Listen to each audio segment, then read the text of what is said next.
everyone. Welcome back to the Practical Theism Podcast. This is the place where culture and faith go hand in hand, where we dive into how religious thought marries together with how people operate in the world. And I'm really excited to bring back, for the second time, Dave Brunsman, really good friend of mine. He's the RCIA director for his local parish out in Cincinnati, Ohio. He's married, father of 4 kids, and studying theology at the local seminary. He was raised Catholic, walked away for about 20 years, and came back to the Catholic Church during his wife's conversion process. So I want to take a minute to welcome Dave back to the podcast. Good to see you, man. Appreciate it, man. Good to see you again too, bud. How have things been over there in Cincinnati world, especially during this time in 2020 as we're recording this? Sure. Well, let me tell you, we had a bit of excitement here a little bit earlier in the week. My daughter, our youngest, a baby, she's not even 11 months old. One of our kids accidentally left the basement door open. Out here in Cincinnati, by the way, we have basements. It's a level of your house under your house. Yeah. I'm kidding. Anyway, well, I don't know what that is in California. We don't have basements out here. Right, exactly. One of our kids left the basement door open, and my little crawling around 10-month-old daughter found the open door and down 13 stairs, gosh. not 13 flights, 13 stairs, barrel rolled the whole way down. So it was a little bit of excitement. I wouldn't say I was terribly excited at the moment, but now that I know that she's okay, we've been to the doctor, she's been checked out, there's no concussion. Man. So everything's fine there, but man, that was... Life of having kids, man. Our youngest, Maya, is 9 months old. She's now crawling everywhere. She stands. She doesn't walk yet, hasn't taken her first step, but she loves climbing up the stairs. So we have the same thing. We have the baby gate at the bottom of the stairs, and sometimes the kids leave the gate open, and she's like, gate's open? There I go. It's my time. Got to get there before dad closes it. And she'll just start climbing up the stairs. It's really cute. But I think about the same, man, 13 flights of stairs. Do you have carpet on the stairs, or is it just like hard hit every single way? No carpet. Oh man. Babies are resilient. And so speaking on your language, so, the upstairs part of the house, so we have, it's a 2-story house with a basement. When my third was born, it's my son, he was less than a year also. I got him out of his crib one morning, and I actually fell down the stairs with him in my arms, and at the bottom of the staircase there's still I just can't get around to fixing this stupid thing, but there's a huge patch job where my knee went right into the wall at the bottom. So you walk into our house, there's this big drywall patch. Man, that's awesome. We got stair stories in our house, man. Thankfully we've had the kids fall down 3 or 4 flights, not a full flight, so or 3 or 4 flights, 3 or 4 stairs, but not a full flight yet. So counting our blessings for that. It's a little scary. Yeah. Well, Dave, I appreciate having you back on the podcast today. Today's topic's been really near and dear to my heart over the course of the past year, actually, as I've been really kind of pondering and meditating on this. I think it's a pretty important topic for Christians of all stripes, all spades. Last time you were on here, we were talking about why Christians are leaving Christianity, why there's so many people that are just leaving the faith altogether. There's a rise in the nuns, or the non-affiliated, those that don't want any affiliation with any kind of organized religion. They may not be claiming atheist or agnostic, but they just, I'm not associated with any of that, right? We're seeing a rise in that. And one of the things that we touched on in different spades is this idea of relevancy, people not seeing it as relevant. They don't see how it applies to their life. And today I want to talk about Jesus specifically, because there is Jesus is the denotation, the denoting factor, the point of differentiation, I would say, from all other religions. This is no other religion points to a Jesus figure, this man who claims he was God. And I think one of the things I see a lot of, and I hear a lot of too, is Jesus relevant today? And I think we see this rise in kind of a revival of an early church heresy known as Arianism. This belief that Jesus wasn't really God, right? He may have had this hodgepodge in between where he was kind of part God, part man, but neither. It was kind of not like an either or. It's kind of this happy medium, right?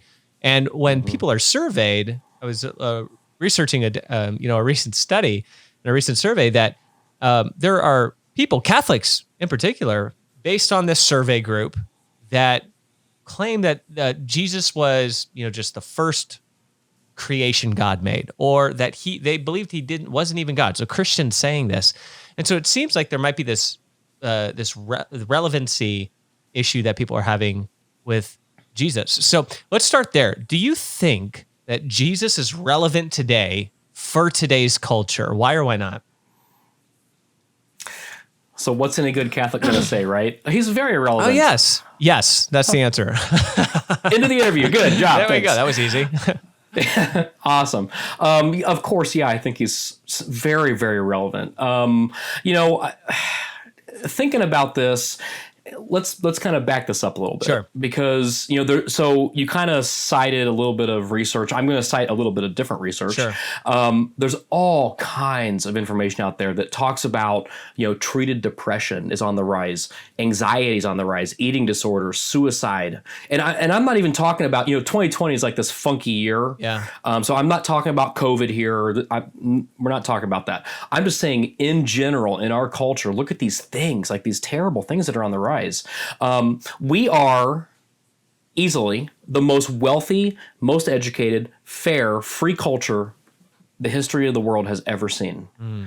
We have the most leisure time than any other culture in the history of the world. Yeah. So how is it possible that having all those things, how is that even possible? Yeah. And so, I was kind of in preparation for this podcast here. Yeah. I was kind of thinking about one of those things that our moms always say to us, which is money doesn't buy happiness. Yeah. Right. And, and then you start thinking about your friends and, I'm always worried about losing my friends. But if you're worried about losing those friends, those aren't your friends in the first place. Sure. And so I would actually say we have this issue of all this anxiety and all this stuff rising up in our culture. We're worried about, money buying our happiness, but then we have this real poverty of friendship. We have a lot of friends out there who aren't really friends. It's, you have like, I don't mean to pick on Facebook specifically, but social media, sure, yeah. You have like all these acquaintances on Facebook, but communication on those mediums is over. I was, recently talking to someone I just kind of met a couple years ago since moving out here. Yeah.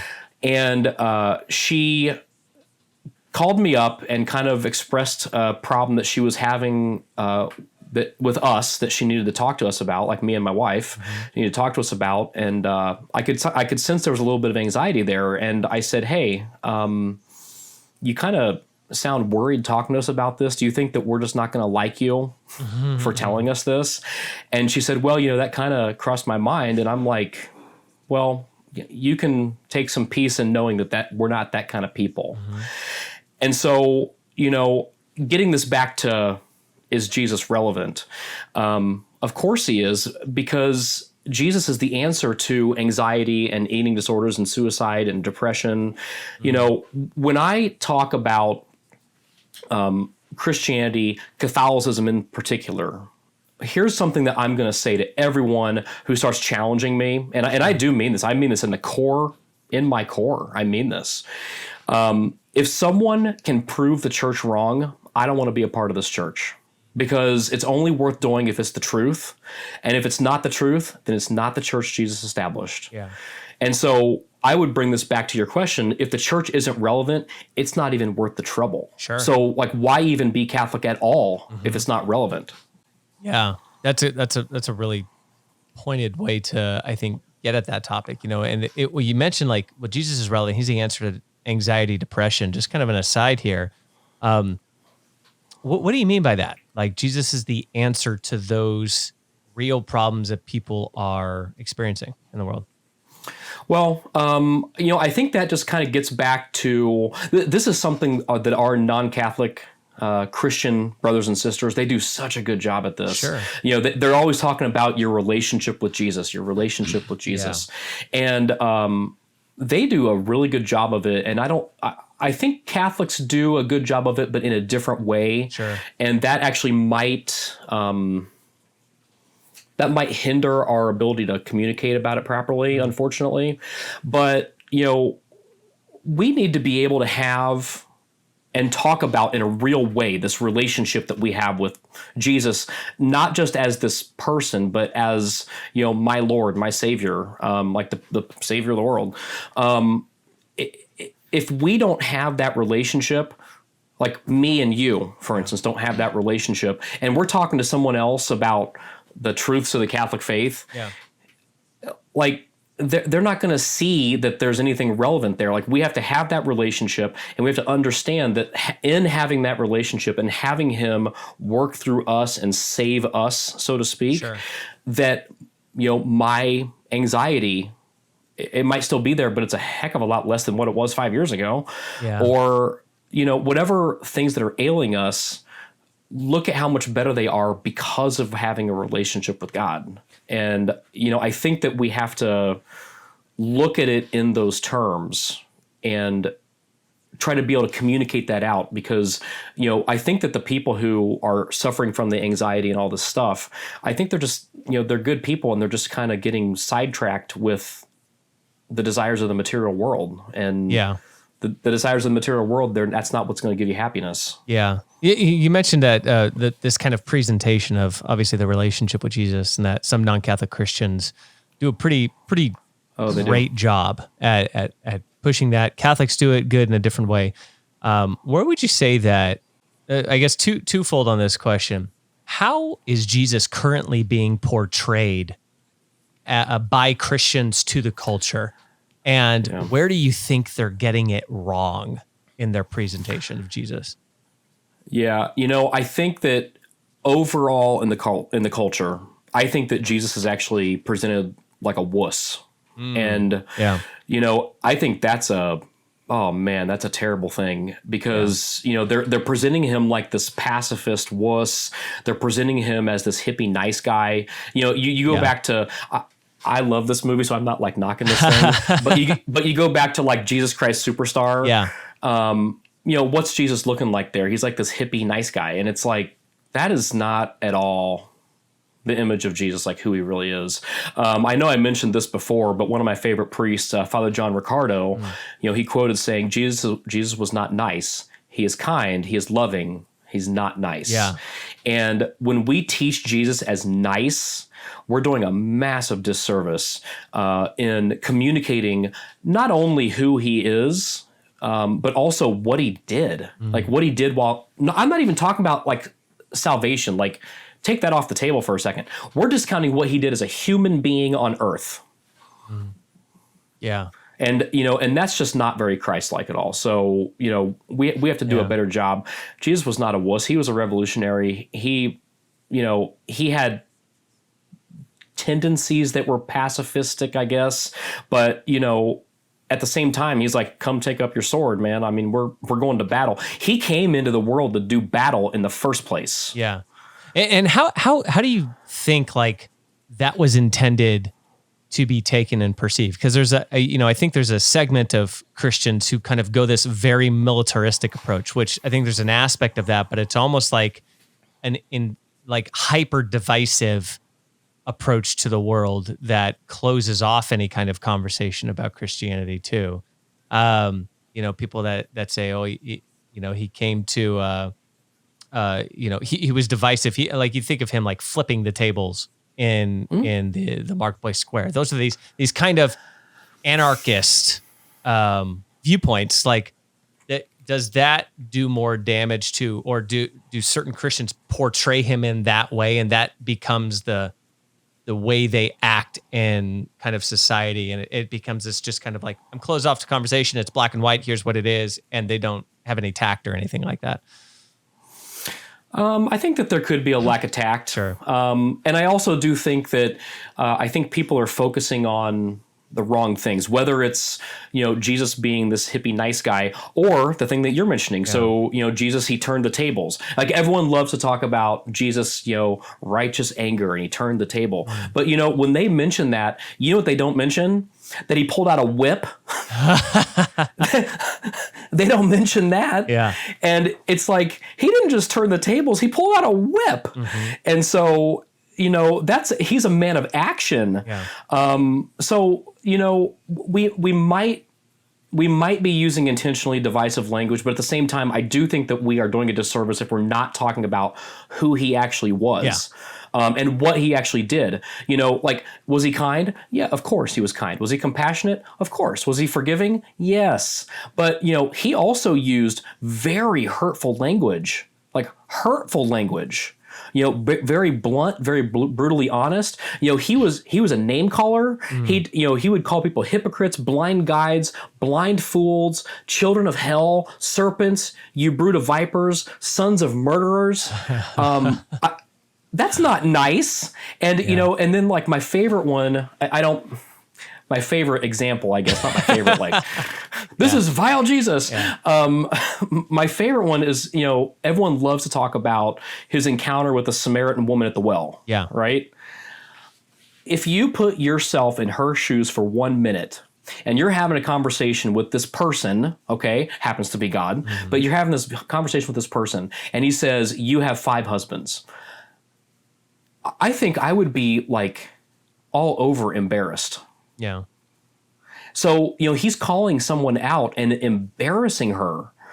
And she has to take stock in her life and say, you're right. This is not the way that I should be living. And so, so he's coming at it in this very compassionate way and saying, look, you can't live like this and be righteous. Yeah. But you can achieve righteousness, and here's how you're going to do it. And so, and to make my point, this is going to be embarrassing and this is going to hurt, but I hope that you'll hear the words that I'm saying to you so that we can move forward and that we can come together in our relationship. Yeah.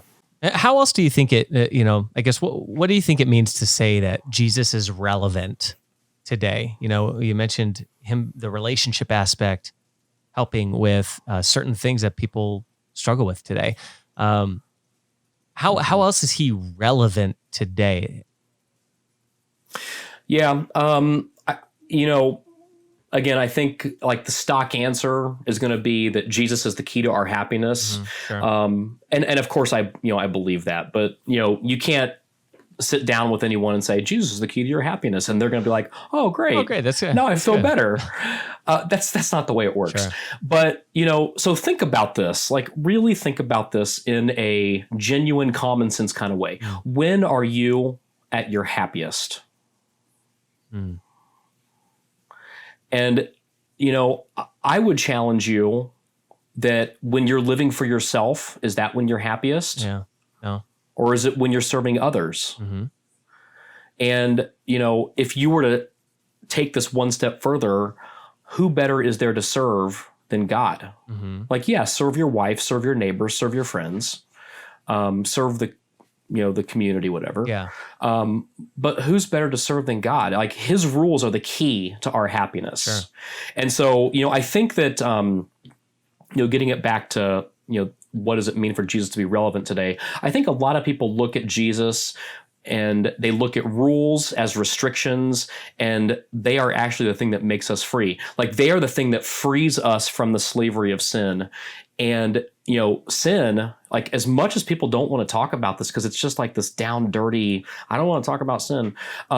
Sin is a slavery. Yeah. And, it's just a nasty thing. And, take for instance, as an example, lying. So, everyone knows you shouldn't lie. Yeah. But put a morality onto it and say lying is a sin.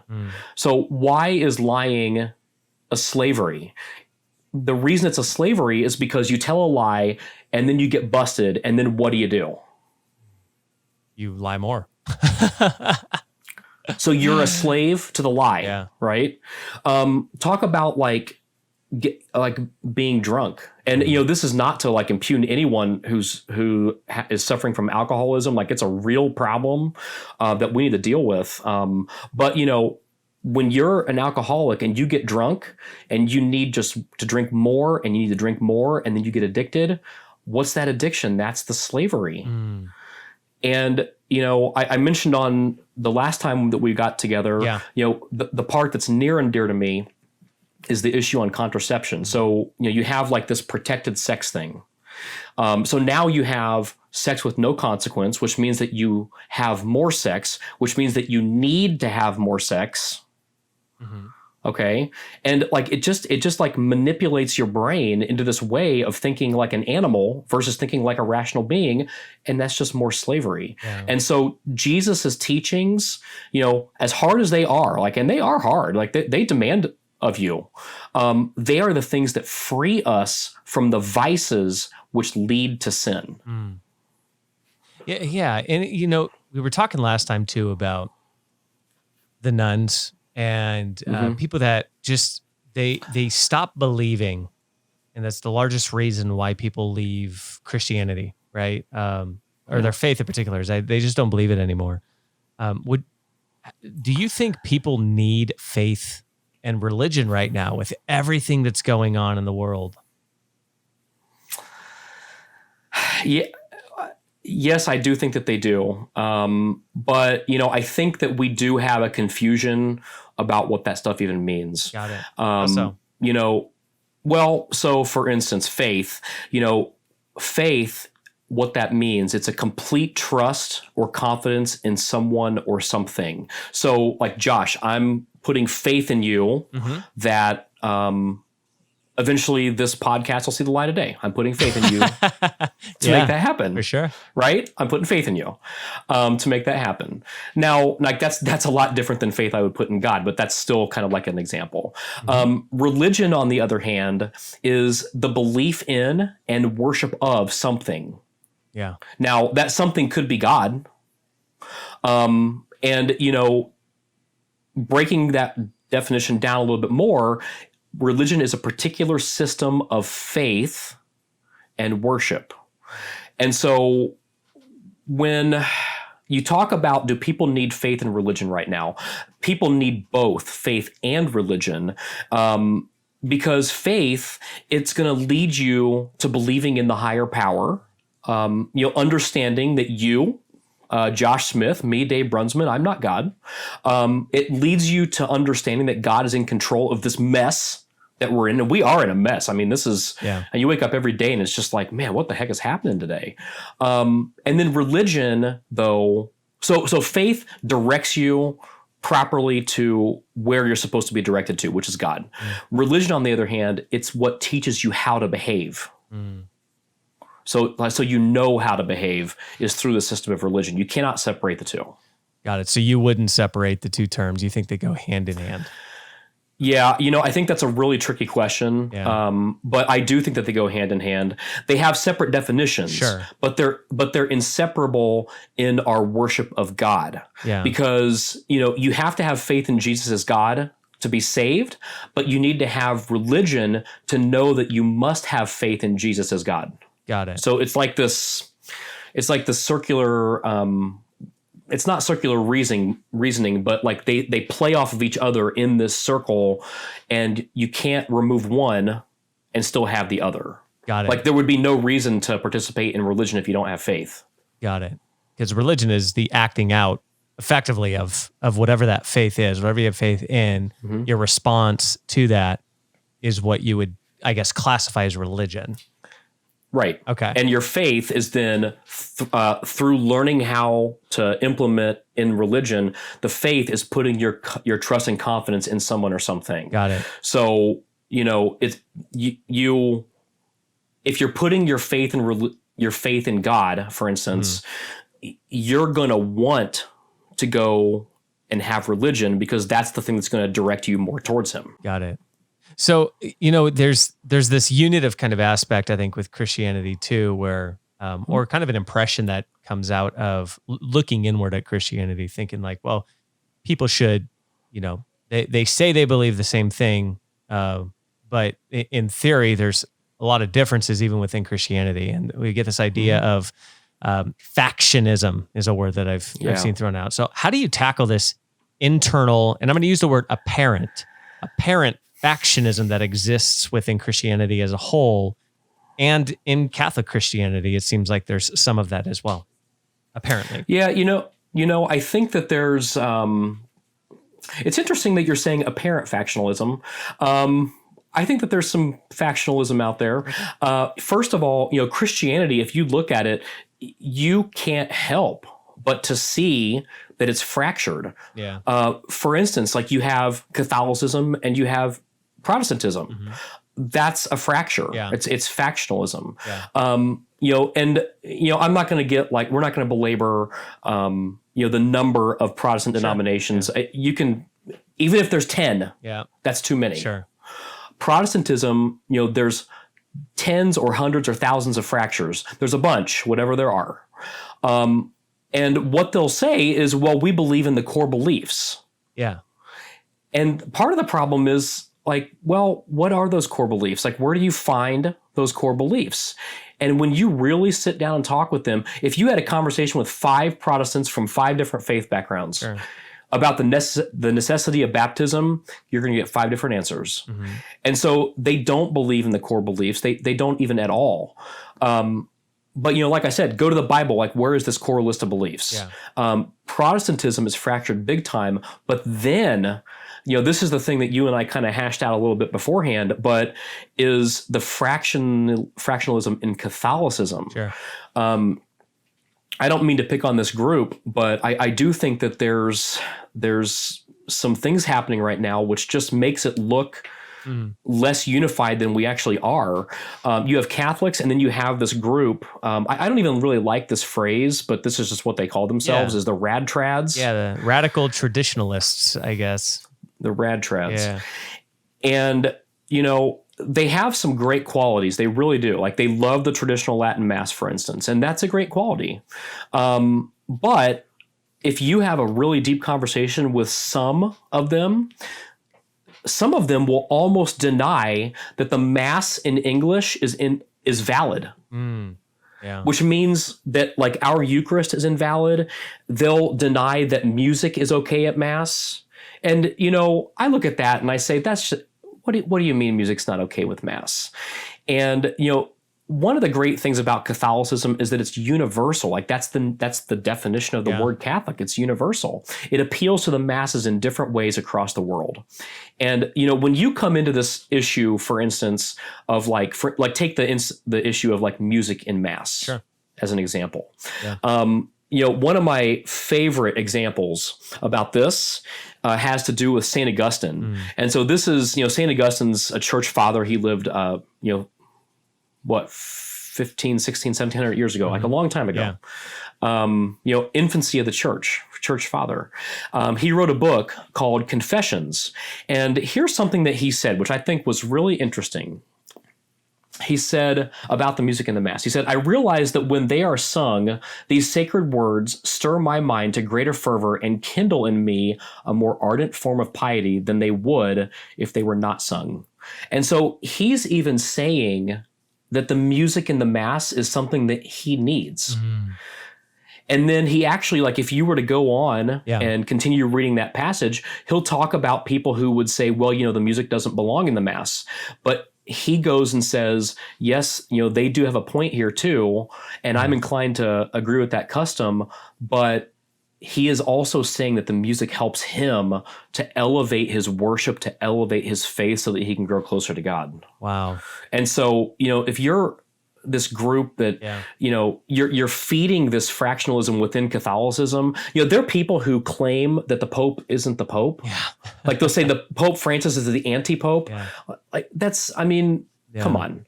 The church calls us specifically to obedience to the Pope. And, the Bible even specifically states that the gates of hell will never prevail against the church. Like, it talks about the efficacy of the Pope. And, if Francis isn't the Pope, then the papacy isn't the truth. And then Jesus is a liar because he's the one that established the papacy in the first place. Yeah.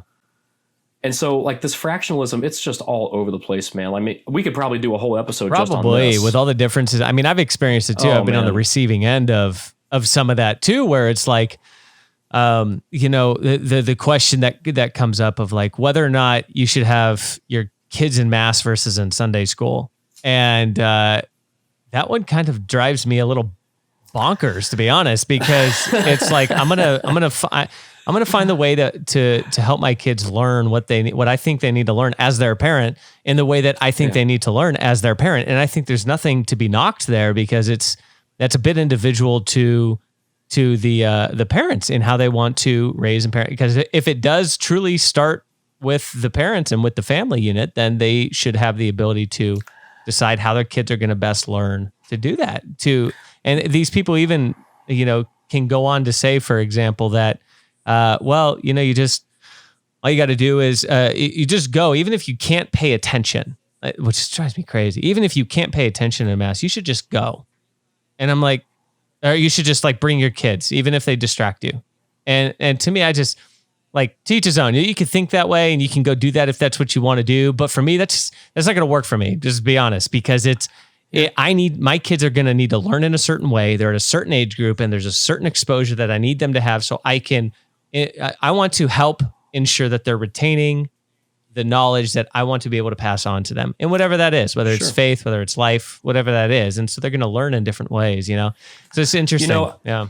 I think that's a great point. So I would say that my wife and I are on the opposite. So I'm never like judging any parent that's got to take their kid out of mass. Like you got to do what's best for you.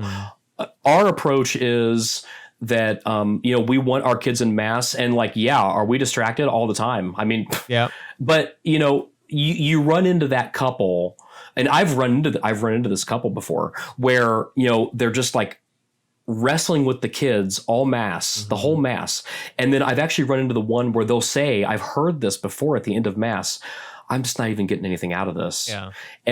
And like, there is really something relevant about that, because the struggle of raising children it's real, man. Like raising kids, it's, it's the real deal, man. Yep. And, if you can't get your spiritual strength when you need it on Sunday, how are you going to carry that out the rest of the week? And so if for you guys, if the thing that works best for you is for you and your wife to, be in mass alone with no kids and have the kids learning where they're learning so that you can have the strength to give them what they need the rest of the week, then so be it, man. Yeah.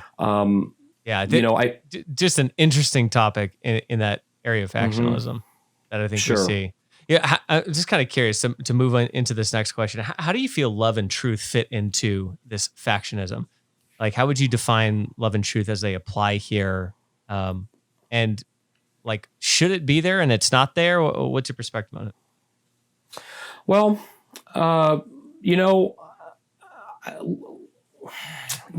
that's an interesting question. And I think that, like, let's back that up for just a quick second. So this isn't the rad trad crowd necessarily, but it's still like this factionalism within the church. Yeah. So, for instance, like there's media companies out there, and they are like deliberately, they're just nasty towards church leadership. Yeah. They're nasty towards people who are trying to struggle through their own journey. And like I keep an eye on those guys. Like I listen to the media that they're producing, and it's not that it's bad content. Yeah. It's not that these guys are wrong. Mm-hmm. They might very well be right. It's just wrong in the way that they're doing it. Like they're doing it in a way that is divisive. Yeah. And it's like, look, if you want to uncover some truth here about the church and there's some kind of scandal that we got to blow open, fine, blow it open and talk about the truth and get it out there. But do it in a way that respects the dignity of the papacy. Do it in the way that respects the fact that the church is universal and that we're all unified. Don't go sowing more division. Yeah. And so, when you talk about those guys, though, like guys and girls that are in this media sector of the Catholic Church, I would question, like, do they love the church? Yes, they love the church. Of course they love the church. They wouldn't be doing what they're doing unless they love the church. Are they speaking the truth? They might be speaking the truth, but that doesn't mean that they're doing it right. Mm. And so, back up to, Thomas Aquinas, what he said about love. It's willing the good of another. Yeah. Okay. And so you look at these media companies that are, sowing division, like these traditionalist divisions within the church. Does slamming the Pope and our bishopric really assist in willing their good? Yep. Yeah. Is it through their shame that they're going to be willed to do better? Yeah. Now, sometimes shame is a fine, that's okay. Sure. But, if it's just like a constant barrage of shame and how bad of a job you're doing, like who wants to listen to that? Yeah. Yeah. And, And, and just to wrap up the issue with the truth, like that's what that means is it's something in accordance with fact and reality. So truth is important, and we always must speak the truth, always. But you have to do it in the vein of love, willing the good of the other. Yeah. And so like you have to keep those two together to be able to have that conversation. Yeah. We're going to move forward into another area. But before we do, just want to encourage everybody who's listening right now, definitely hit that like button and give that subscribe button a little pound so you can continue to get more of this awesome content that we're pumping out here by the Sharpest Tool podcast. And if you are on iTunes, wherever you might be listening to the podcast at, definitely leave some reviews. Reviews help the algorithms to help make sure that the podcast gets in front of even more listeners so they can hear all the valuable stuff that Dave's saying today and all of our guests that we have on the show are saying, because everybody needs to be a part of the conversation. So we really appreciate your support. As we move into kind of this next topic about how Jesus is relevant, I want to touch on what you said in a minute. I have a few other thoughts on that. But we have this kind of culture abroad, but also potentially inside Christianity, right? This hyper-offended culture. I think we're seeing it a lot today, right? How do you think this hyper-offended culture plays into whether or not Jesus is relevant today? Oh, I think it plays right into it. So, let's go to a hot button thing right off the bat. You talk to someone about how homosexuality is sinful. Sure. What's the response? Like when you bring that up, what kind of response are you going to get? Yeah, very negative. It's usually. Oh my gosh, why are you judging me? And then they'll even go to the Pope and they'll say, well, Pope Francis said, who am I to judge? Yeah. And what they're doing, and this is a huge problem. Like that phrase is a misquote. That is not what he said. What he's saying, what he was implying is, I'm not God. I'm not in a position to be judging anybody. Who am I to judge? Whether or not you are eligible for salvation. I can't make that determination. Yep. But then like most recently, you talk about, Pope Francis, again, a misquote, but this like quote unquote an endorsement for civil unions. Yeah. That was a misquote. And it's been rehashed all over the place. So we don't need to rehash that here. Yeah. But, when you talk about these things, immediately what you're going to get is I'm offended. And so, homosexuality is sinful. I'm offended. Talk to someone about like how abortion is sinful. And they're going to say, I'm offended. It's my body and it's my choice. Yeah. But, the thing that they are failing to realize is that, okay, fine, it is your body and it is your choice, but there is a separate body in there. Yeah. And then they're going to say, well, stop judging me. I'm offended. Yeah. Talk to a Catholic about voting for a pro-life candidate. What's the response? Yeah. Don't tell me how to vote. You can't tell me how to vote. You can't talk to me about voting in church. Like, oh, yes, we can and we should. This is a morality issue.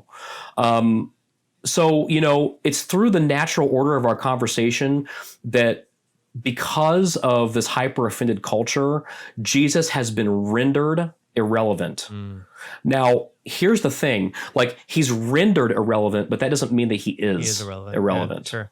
Yeah. Yeah. How do you, where do you think that offended culture kind of stems from? You gave me this question a couple weeks back, and I've been pondering on this one for a while. And honestly, I don't really know. I'm going to take a stab here. Sure. Let's go but for it. I honestly don't really know. A few guesses I've got are, for instance, like this culture of everybody getting a trophy, for instance. Okay. Like this isn't the source, it's a source. Sure. Including, and you don't mean this in a negative way, but even like the loser gets a trophy. Yeah. Like it's sports. And what's the thing about sports? The thing about sports is there is a winner and there's a loser. That's the nature of sports. Otherwise you don't play it. Like there's no point. And then you can break down and talk about like disciplining in the household today, like the spanking versus timeout thing. Sure. Yeah. And good gracious, don't get into that conversation. But I mean, sometimes timeout just doesn't work. Some kids, it just does not fly with them. I'm not saying that spanking should be the thing to do. I'm just saying like, you can't get into this conversation. But we're doing this like easy, light parenting. Yeah. For the sake of discipline. And it's like, well, sometimes that kid needs more discipline. the thing that I really can't get past, the thing I just don't understand is, so in 2016, again, not getting into politics, but you talk about like Donald Trump won the presidency, and there was this safe space designation on college campuses around the country. Yeah. Like, what kind of world are we setting up here in these college campuses? Like, the world doesn't have a safe place. No. Like, you walk out of your house, the world is evil, it's divisive, it's difficult, it doesn't care about you. Mm-hmm. The world doesn't care about you.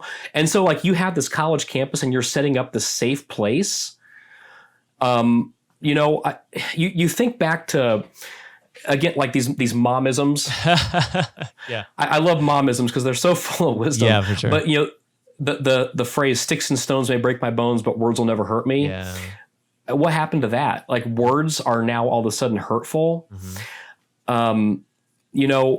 This idea that white male privilege is actually a thing. Yeah. Here's two white guys on a podcast, by the way.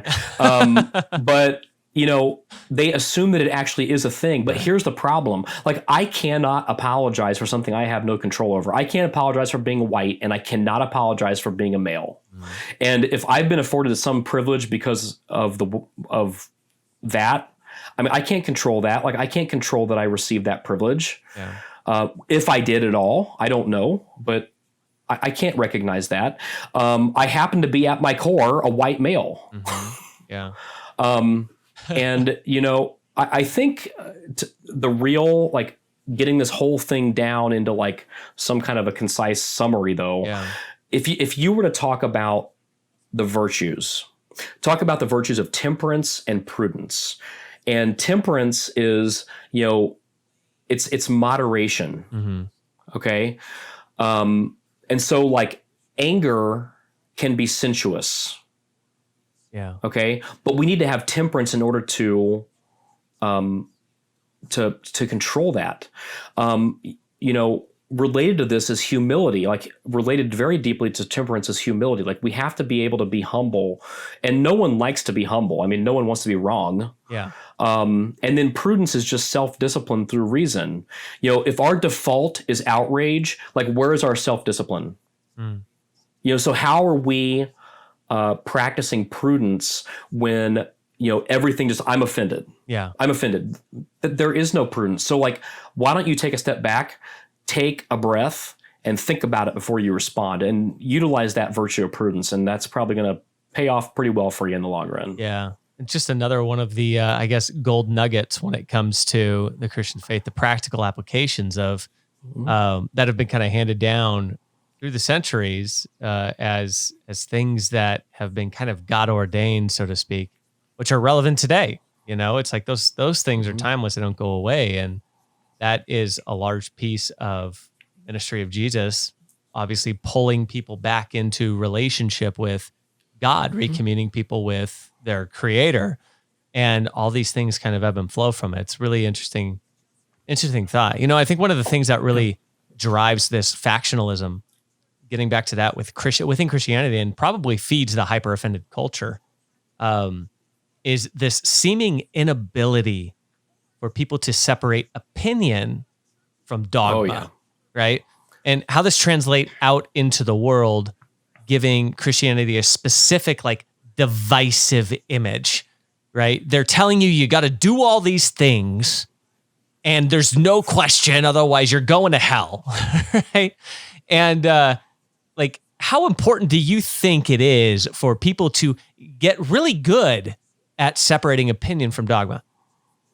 Yeah. So Thomas Aquinas, in his Summa Theologia, he talked about this actually. Mm-hmm. And, he broke down 4 different areas of thought. So you have an opinion, you have doubt, you have knowledge, and you have belief. Mm. And so what is an opinion? If you look at these 4 things, an opinion is likely true, but could be false. Doubt is it could be true, but likely isn't. Knowledge is like, I have first person witness and can affirm it for myself. Okay. And belief is I'm accepting the truth based on someone else's testimony. So you have first person witness and have told me, and therefore I believe that that's the case, and I'm going to trust that you are true about that. Yeah. So, we have to know the difference between what an opinion, doubt, knowledge, and belief is. Dogma is a different issue because dogma really has to do with like a specific teaching within the church that can't be refuted. Sure.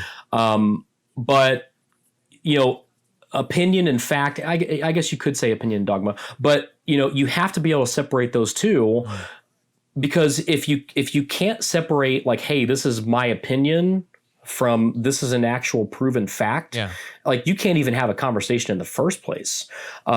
Some have taken an opinion and turned them into knowledge, and some have taken opinion and turned it into a belief, and that's just not the way it works. Your wall being blue. That's a way different thing than me saying I don't really prefer blue. Yeah. Yeah. Or I think blue's a sucky color. Yeah. Well, I love blue. That's good. It's my favorite color. But, me saying blue's a sucky color, that's not a statement of fact. That's just. Yeah. And then you transpose this into actually like morality, right? Or you transpose this into other areas of life where it becomes, gotta love, we're both parents. Gotta love the parents that come in. And there's one way to parent, Dave. And I could tell you, having your kid fall down a flight of stairs is not good parenting. I would agree with you. But so it's like this. Look, getting back to the church saying, you put your kids in daycare, you homeschool your kids, you put your kids in public school, you didn't bring a bib. Oh, you actually don't spank your kids. You do spank your kids. You feed your kids oatmeal. You only feed them veggies. Like there's a whole host of these things that are largely kind of opinions, but they're issued as fact. And it's so interesting because those are the people that we don't like to talk to. It's like, I know it's an opinion, and I hate that you're making me feel like it's a fact, even though it really isn't, Yeah. Did you ever, when you guys were pregnant with your first child, did you ever read a parenting book? I think we read part of a parenting book. We didn't get all the way through it. Okay, so we read like one of the really famous ones out there when we were pregnant with our first one. And I'll tell you what I found out within a week of our daughter having been born is that there is no parenting book that can tell you how to parent. Like there's no one book that can tell you, because every kid's different. Like my first kid, oh my goodness. When we were pregnant with our second kid, everyone would come up and they'd say, it's amazing how opposite the two are going to be. And we're like, well, obviously they're going to be opposite. They're different people. But no, they're opposite. But then the crazy thing was when our third came along, our third is a direct opposite of both. And so, you talk about like these parenting books, like being a good parent, this or that. I think all these parents, man, they're just out there trying to do their stinking best. That's it. And God love them, man. That is a tough gig being a parent. Yeah. And we're just trying to do our best and not kill our kids by letting them fall down a flight of stairs. Yeah. Yeah. That's so good. All right. I want to take it actually a bit of a different direction, going back to something that you said earlier when it comes to how Christians in particular are dialoguing and I don't know if calling out other things about their own faith online is kind of the tonality, but there's a really interesting thing in Pope Francis's recent encyclical, Fratelli Tutti, in a section regarding social media discourse. Really interesting, right? You have this big, like the leader of the, or the like earthly ministry leader of the entire Catholic Church, one of the biggest religious organizations, talking about social media discourse. He says this, and I'm quoting, "Dialogue is often confused with something quite different. The feverish exchange of opinions on social networks, frequently based on media information that is not always reliable. These exchanges are merely parallel monologues. They may attract some attention by their sharp and aggressive tone, but monologues engage no one, and their content is frequently self-serving and contradictory. Indeed, the media's noisy potpourri of facts and opinions is often an obstacle to dialogue, since it lets everyone cling stubbornly to his or her own ideas, interests, and choices, with the excuse that everyone else is wrong. It becomes easier to discredit and insult opponents from the outset rather than to open a respectful dialogue aimed at achieving agreement on a deeper level." powerful paragraph. Could do a whole show just with that thing. But my question to you, Dave, is, and you're pretty active on social media too, so I know you've probably seen a lot of this and experienced a lot, been a part of the conversation in this respect. How can we achieve better unity in the age of social media to foster better dialogue in our conversations that actually moves any conversation forward? Yeah, you're right. I am somewhat active on social media. I don't have a Twitter account, but I am on certain social media areas, and I believe that I have learned through hardship sometimes, where sometimes way in the past I wasn't communicating as well, and I paid a price for it. So hopefully I've done a little bit better. But how can we do a better job? This paragraph is so interesting. Like, coming from this. What is he, like 80 years old? This 80 years old guy who has a Twitter account in Rome. Yeah. But there's so much there to unpack. The first thing I think that we need to look at here is what actually dialogue even is. Yeah. Because I think that that's, like, fundamentally, we have to understand what that is so that we can know where we're even going. Fundamentally, dialogue, what it is, it's the exchange of ideas through words. That's what it means. And so let's talk about what the purpose of dialogue is then. And the purpose of it is so that we can come to a realization of the truth. Okay? Yeah. That's what I would say is what dialogue is. Now, so, mediums like Facebook, Twitter, all this stuff, I don't mean to go pick on them or call them out or anything. I think actually they're really great tools. Yeah.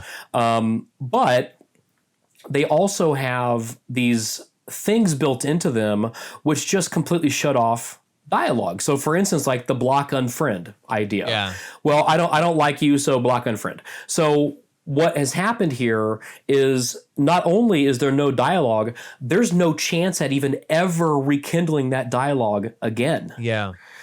Now, so, one of the things that he mentioned in this paragraph here was this concept of what's called parallel monologues. And hearing that phrase got me kind of thinking about someone in my life who I'm, very, very close to. And we have, I would say we have very spirited conversations on all kinds of things, politics, religion, all kinds of things. It's, it's a loving relationship, but very spirited conversations.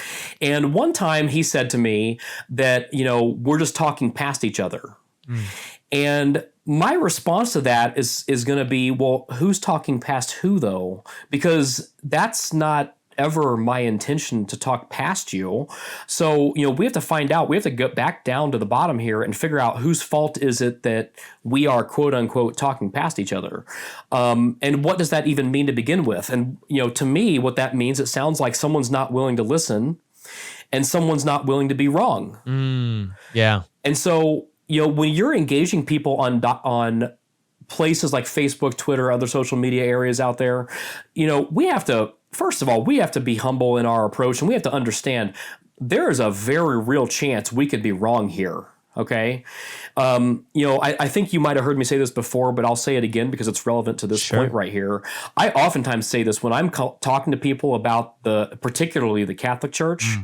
If someone can prove the church wrong, I am out. Yeah. Like, I am gone. Because if the church is wrong, then it's not the church. Yeah. There's, and so, sorry, no, go ahead. Go ahead. Finish your thought. I have a thought. The only thing I was going to say there, Josh, is, when we're engaging, particularly when you're engaging in something like Christianity or, something like that, some like hot button issue. Don't talk about politics or religion. I talk about religion. So, I would say that when we are communicating with these kinds of things, with regard to Christianity, for instance, put your faith on the line, literally. Yeah. Put it on the line and show that you're willing to lose it, because really, if you're not willing to put it on the line, that means you don't even have confidence in it in the first place. Yeah. Yeah. And what it gets back to too, and I think about this a lot. This is hits very home to me because it's part of my own spiritual journey, intellectual journey, whatever kind of journey you want to look at it. This free exchange of ideas is such a powerful piece of what it means to be human. I mean, this is what separates us from the rocks in the ground, is our ability to have spirited discussions, right? And the very fact, this is always interesting to me, for a society and culture, I know we've touched on relativism before, And this idea that your truth is your truth, my truth is my truth, and that's okay. We can have separate truths even if they're contradictory, and that's fine, right? But what's interesting to me is the very fact that we get in arguments points to the fact that we don't believe that, right?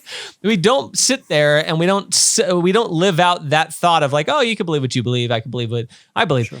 And we get that way because until it gets really personal, where I feel like it's impinging on my ability to live out that truth or whatever it is, that's when it becomes divisive. But the very fact that we have disagreements in conversation points to the fact that we actually do believe that there is some sort of objective truth out there that we're uncovering. And if we take that as the framework and we start working towards that idea of what is true in the context of whatever conversation we're having online, whether it's religion, politics, whatever, and our goal is to get at truth, we stay the pride, we throw it to the side, and just like you're suggesting, hey, I'm willing to be wrong here, and I want to make that forefront of the essay.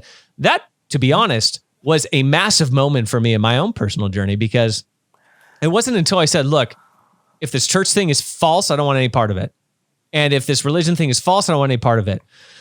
And I am willing to become an atheist if that means that I get to the truth of the thing. Because Absolutely. At this point in my life, I wanted truth. I didn't want this fabricated thing. I didn't want anything like that. And what became very apparent through my conversation dialogue is I was able to be more honest. I was able to have better conversations. I wasn't held up on and bent on anything that I had already. But what my goal in conversing with people is what, to me personally, made the most sense. That's the personal aspect of this objective truth. Truth can be objective, but we may not accept it, right? And so that was always fascinating to me because it wasn't until I released that, and there's a freedom once you release that, you feel free, and there's a freedom in your ability to have a conversation with people. It's not until you release that, give that away, that desire to always be right. It's not until that goes away that you can actually have real, authentic conversation that is focused on getting to truth, and you can be honest in a way that you wouldn't before. No question. Absolutely. Bravo. You kind of brought up, hey, if the church is wrong and being atheist is the right thing to do, fine. Then show me that it's the right thing to do. Exactly. Me right now in my worldview, it seems logically incoherent that atheism is correct. Mm-hmm. It seems incorrect. But, if I'm wrong there, show me how I'm wrong. And prove it to me. Prove me that the church is wrong. Again, if the church is not right, I'll put it all on the line there. True. And if you can prove to me that the church is not right, I'm out, man. Yeah. If it's not the truth, it's not even worth doing. Yeah. And this has been really big for me too, because a piece of that is, you often say that, oh, it'll show me that it's wrong. And everybody's got that. I do it too. And this is, I'm talking to myself here, a sobering moment. Hey, I'm going to give you this argument. And this was the silver bullet argument that made the most sense to me. And then we don't expect any opposition for whatever reason. We don't expect people to question it, to wrestle with it, to actually have counterpoint arguments. But that's the dialogue. That's the discussion part of having a conversation. And what's the purpose of it? It's the purpose of it. And there's one things I've found. It's one of those things you don't know how much you know until you realize how little you know the more you know, right? And it's one of the things you really uncover is there's a counter argument in so many instances to almost anything. Somebody's going to, whether it's good or bad, doesn't matter. There's a counter argument. Just expect it. Expect there to be one there. And then be really good at identifying what's good about it, identifying what you might disagree about it, and address those tonalities. It's got zero to do with the person. It's got everything to do with the conversation. Exactly. Absolutely. Pope Francis, he goes on in the letter, he says this. He goes on to say this. And I'm quoting again, authentic social dialogue involves the ability to respect the other's point of view and to admit that it may include legitimate convictions and concerns. Based on their identity and experience, others have a contribution to make, and it is desirable that they should articulate their positions for the sake of a more fruitful public debate. When individuals or groups are consistent in their thinking, defend their values and convictions, and develop their arguments, this surely benefits society. Yet, this can only occur to the extent that there is genuine dialogue and openness to others. Indeed, In a true spirit of dialogue, we grow in our ability to grasp the significance of what others say and do, even if we cannot accept it as our own conviction. In this way, it becomes possible to be frank and open about our beliefs while continuing to discuss, to seek points of contact, and above all, to work and struggle together. End quote. The leader of the largest religious organization said this, by the way. This wasn't a secular author. Looking at this, Dave, why do you think that's so challenging for us to do right now? Well, I think the reason that it's challenging is because people just don't like to be proven wrong, or they don't like to be wrong. And, I think deep down, and, I'm guilty of it too. This is not like, look at all you guys out there. This is me too. I think people are stubborn. People like to dig into their things. Yeah. And, I think that's something that we need to examine inside of ourselves. Am I willing to be proven wrong? And if I'm proven wrong, am I willing to admit, hey, you know what? I'm wrong there. Am I willing to admit that I'm stubborn? And, yes, of course I'm willing. Ask my wife. She'll I'm stubborn like an ox, man. Yeah. But, at the same time, like, we have to recognize that on ourselves so that we can have that genuine dialogue that we're trying to have. And, genuine dialogue, what he's talking about is having an openness to others, again, like, get back to the purpose of dialogue in the first place. It's to get to the truth. Yeah. And so, he's talking about this charitable dialogue, and charitable dialogue, even though you and I disagree, okay? We talked, I don't know if it was this podcast or the other one, but we talked about, like, children in mass. Sure. We can have a charitable dialogue about that, and we can disagree, and that charitable dialogue is going to benefit our relationship. Yep. And then you put that in the broader scope, and that's going to benefit society, that we can work together towards the proper end, which is the truth. Yeah. Then, like, let's push that. Yeah. Yeah. And it's so important too. The one piece, there's one thing I try and do with my wife, and I encourage other married couples to do it, and it's you create this safe space to have honesty. The minute somebody feels attacked, they feel negative vibes, influences directed at them for whatever position they hold, they are not going to be honest with you, pure and simple. Yeah. And one of the things I think we have to be really, really conscious of just in culture and society today, especially in the religious conversation and the political conversation, is you have to be good about cultivating conversation and dialogue. A safe space for people to have their thoughts and opinions heard, questioned, brought out into the public sphere in a way that's non-threatening to them. So that way you can get to the heart of the matter. Because shutting it down doesn't change a heart, doesn't change the person. They're not going to come over to your side just because you told them they were wrong. Hate to break it to you, but that's just not how people operate, right? And so I've heard it said, that if church's evangelistic mentality should be this idea of proposing the faith, not imposing the faith.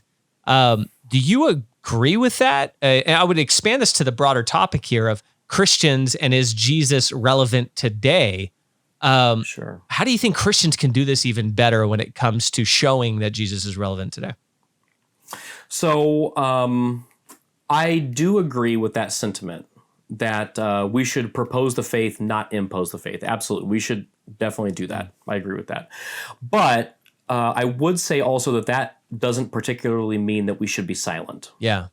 Yeah. And, I would say particularly in the face of blatant incorrectness, I think that we have an obligation, we have a duty to speak out against blatant incorrectness and say, hey, what's happening here is not right. And, come at it with some charity, of course, but, hey, what's happening here is not right. And in the process, you are imposing the way that you believe the faith to be communicating things, but at the same time, you are proposing it in this charitable way in the hopes that through dialogue, that the deeper truth can be revealed. Now, the deeper truth might be revealed that I'm wrong, but you're still trying to propose that faith out there and trying to say, hey, look, I want you to be your better self. And, I'm willing to walk with you on that journey. And if you're willing to walk with me, let's do it together. Yeah. I love that. Yeah. Because there's this idea too, this imposing, and I think it's all tact. It's all how you say it. It's not what you say, it's how you say it. Right. And I fall prey to it too, man. Yeah. Like I try to be charitable, and sometimes it just, and that's one of the the pitfalls of social media. It's all text based, right? There's no emotions. That's why emojis were created, to inject emotion into text. So one of the things we chatted about before the show is a separation between the different laws: divine law, natural law, eternal law, and how you think there's this misunderstanding of those things that leads to a lot of the issues that we're seeing and talking about. How would you define and differentiate the three?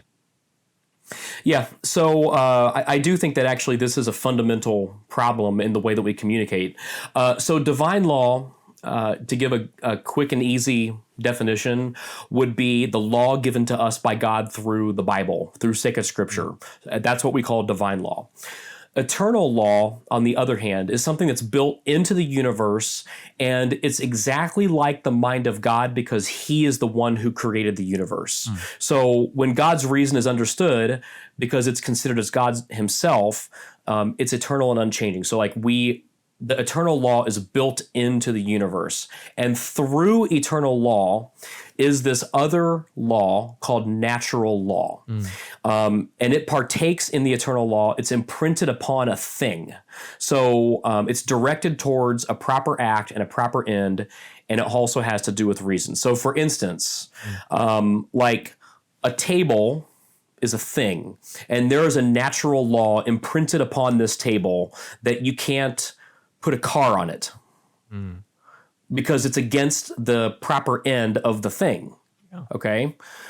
And so I think that we have a big problem in, even if we recognize divine law, even if we can partially recognize this eternal law, I think that we have a big problem with actually recognizing natural law and putting that in a good, applicable manner so that we can, put it into our lives and say, okay, here's what this means to be me. And so I think that leads to a whole bunch of problems. Yeah. And, when you can't look at something, for instance, in the natural order of things, we are not able to see their end. We're not able to see the proper end, like putting a car on my table, like on my desk here. The mere action of putting a car on my table means that I don't understand the proper end of the table. Yeah. And so I don't have wisdom. I can't possibly see the mind of God. That leads to confusion because I can't see the mind of God. I have no vision at all for what he intends for this table. Yeah. And so it just leads to more confusion. And so, we need to, redirect and get back to the purpose of what is here so that we can elevate that thought process and get back into the mind of God where we need to be in the first place. Yeah. I hear this in different spades for things like this, like divine law, natural law, eternal law. I've heard it, you hear this with people who, for example, they don't believe that there's a soul. There's no such thing as a soul. We're just, composite matter or whatever they believe about that. But some people might not believe in these laws. Like they're a manufacturer of religion or of some institutional religion. What would you say to somebody who says, it's great, Dave. It's nice. It's cute that you think that, but I don't believe in these laws that you're proposing or this separation of laws. How would you respond to that? Short and pithy. I'd say that I don't think that they're being honest about reality, to be honest with you. Yeah. I just think they're not being honest with reality. I mean, this stuff is, once you kind of look at the thing for what it is, you can't deny the end. Yeah. And so, when you're saying that you don't believe in these kind of things, like you're just not being honest with yourself, and you need to kind of let's check our pride at the door here. Let's make sure that we're being humble, make sure that we're willing to say that we might be wrong. Yeah. And kind of go with that approach. Yeah. I have one more thing that I want to touch on before we wrap it up here. Sure. How would you respond to this idea that religion's a construct of things that you have to do, right? So Carl Lentz, just put a little context around this. Carl Lentz of Hillsong Church, or I guess used to be Hillsong Church, was watching an interview that he did. Yeah, a lot of controversy there. There was an interview that he did with Logan Paul of the Impulsive podcast here on YouTube. And he said this, and I'm quoting here. He said, "Religion should scare you. I don't believe in religion.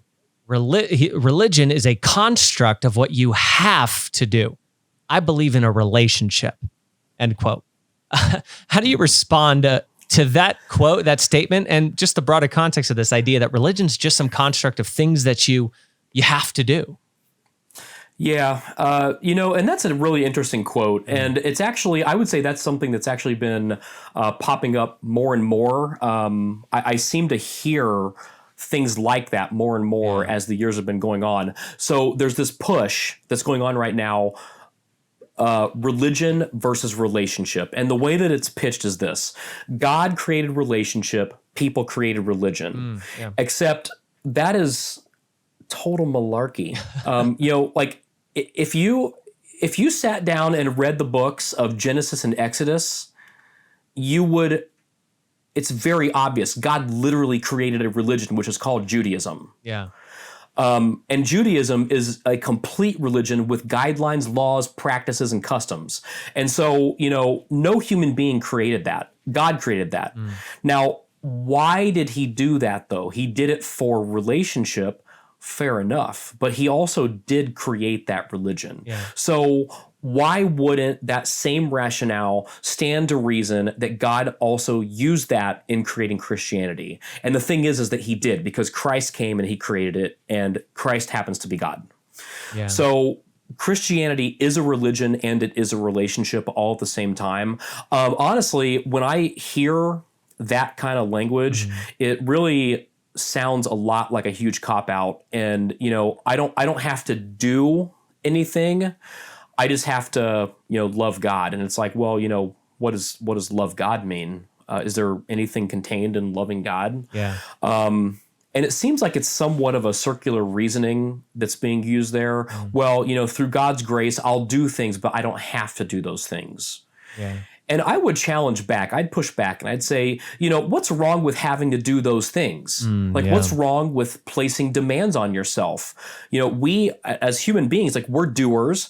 God knows this. Jesus was a man. Jesus knows this because he was a man and had to do. And so while, religion might scare you, I would say it's not intended to scare you, but religion is instead, it's intended to assist you in living an upright, moral, godly life so that you can achieve the relationship with God that God wants with you.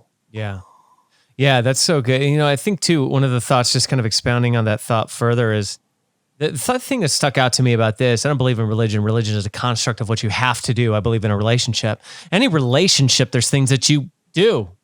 They're like, it flows from the relationship, doesn't it? Right. So if I think of my marriage to my wife, there's of course I have a personal choice in what I do or don't do, but there are things that I do that further the relationship, right? That I can't just be a rock not doing anything and expect that relationship to flourish, But I would even expand on that a little bit more, Josh, and say that your wife within your marriage, she places demands on you. Oh yeah.